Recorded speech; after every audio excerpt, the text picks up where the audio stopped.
नमस्कार दोस्तों, मैं अमित कुशवाहा।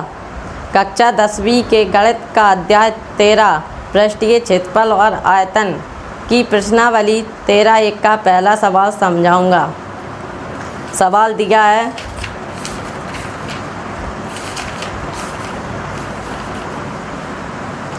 दो घनों जिनमें से प्रत्येक का आयतन 64 सेंटीमीटर क्यूब है के संलग्न फलकों को मिलाकर एक ठोस बनाया जाता है। इससे प्राप्त घनाभ का पृष्ठीय क्षेत्रफल ज्ञात कीजिए। तो हम लिखेंगे, दिया है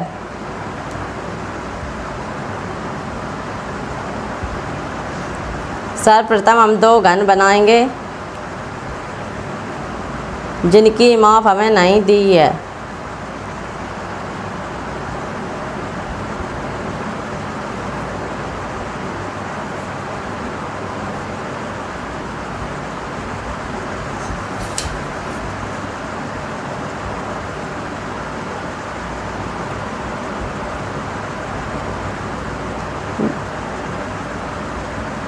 दो घनाभ बन चुके हैं।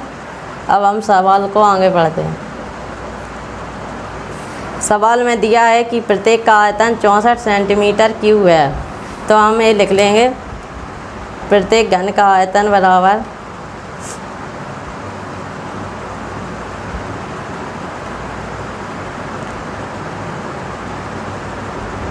घन का आयतन बराबर 64 सेंटीमीटर क्यूब। हमें पता है दोस्तों, घन का आयतन बराबर होता है A3 बराबर 64 सेंटीमीटर 3। A बराबर निकालेंगे तो 64 रूट में चला जाएगा और A बराबर 4 सेंटीमीटर निकल आएगा। अतः घन की भुजा 4 सेंटीमीटर हो जाएंगे, जिसे हम लिख लेते हैं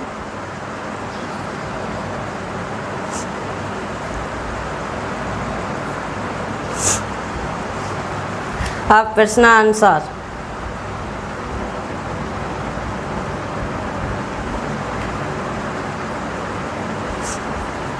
सवाल में कहा गया है कि दो घनों के संलग्न फलकों को मिलाकर एक ठोस बनाया जाता है। इसे हम इस पर लिख लेते हैं, दो घनों के संलग्न फलकों को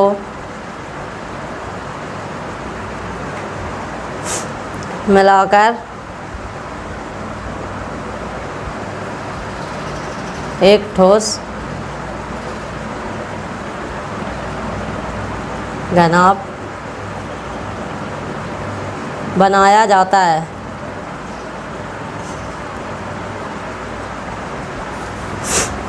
एक हम दो घनों को आपस में जोड़ते हैं जिससे कि एक घनाभ बन जाएगा।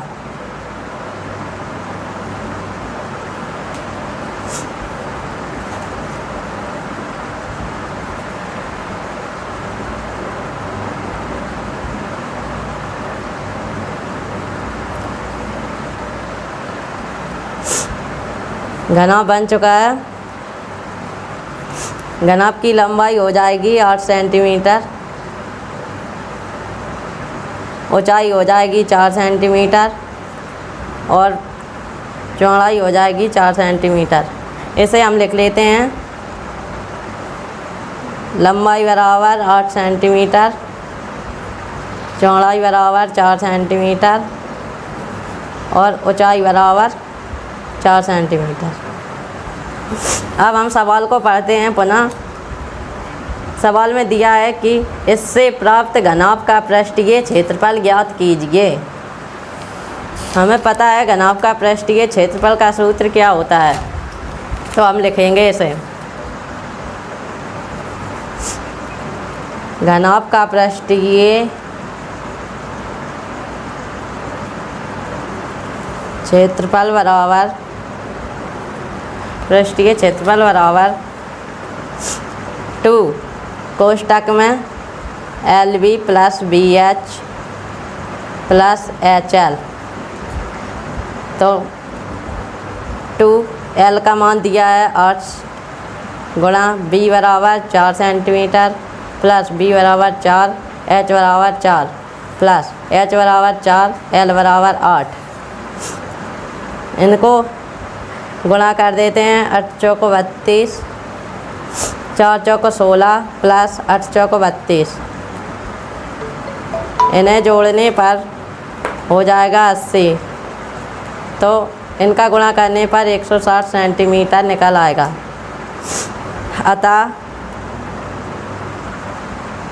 अतः घनाभ का आयतन बराबर हो जाएगा 160 सेंटीमीटर क्यूब। रुक जा। कुछ 13 अध्याय के कुछ महत्वपूर्ण सूत्र हैं जिन्हें मैं आपको बता देता हूँ, उनका आप स्क्रीनशॉट ले सकते हैं। ये रहे 13 अध्याय के कुछ सूत्र जो हमें आगे चल के काम आएंगे। आप इनका स्क्रीनशॉट ले सकते हैं।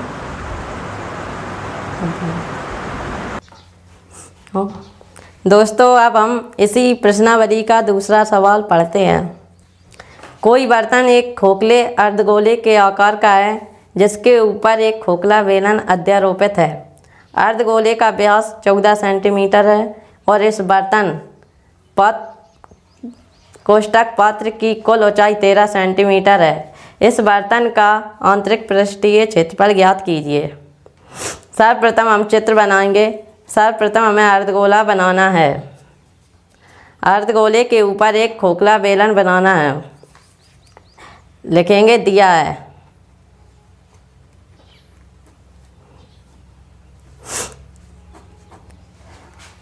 बर्तन की कुल ऊंचाई बराबर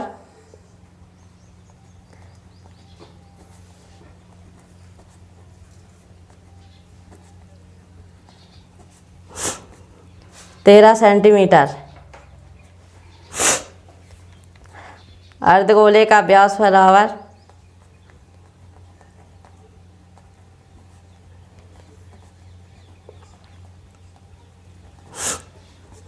14 सेंटीमीटर। हमें पता है कि हम जब त्रिज्या निकालते हैं तो व्यास का आधा हो जाता है, इसलिए अर्धगोले की त्रिज्या बराबर 14/2 बराबर 7 सेंटीमीटर।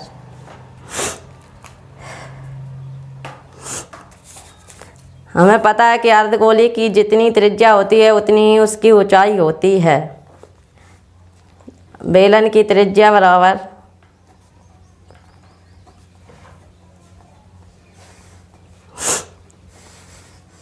बेलन की त्रिज्या बराबर 7 सेंटीमीटर।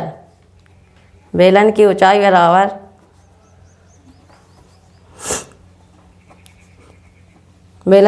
बराबर हम निकालेंगे।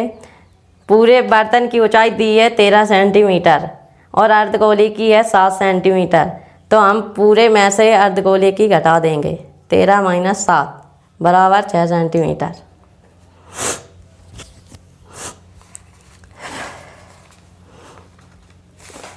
अब हमें बर्तन का आंतरिक पृष्ठीय क्षेत्रफल ज्ञात करना है, तो हम लिखेंगे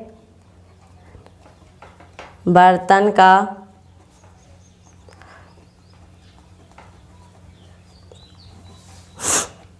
आंतरिक पृष्ठीय क्षेत्रफल बराबर अर्धगोले प्लस